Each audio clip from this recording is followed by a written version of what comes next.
And then for the seventh track, of course, I want to show the stress profile, horizontal stress. Okay, so these are the 7 logs that I want to show. And I want to use these logs mainly based on the horizontal stress. I want to do geological layering. And the main section to do the geological layering is in this section. Okay. And to do the picking, we can click this one, click this button, and then pick layer tops. Okay.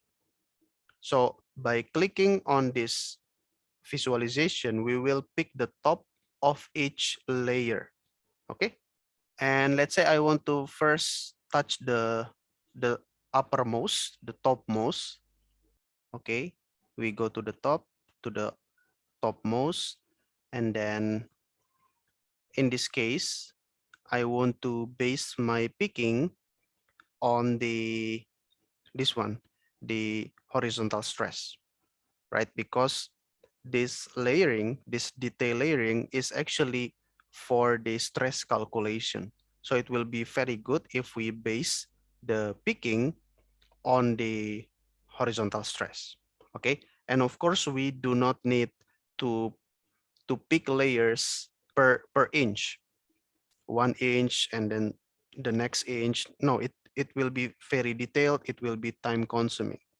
But you can pick the layer on the area, on the interval that shows significant stress difference. Okay, like for example, this one, this horizontal stress.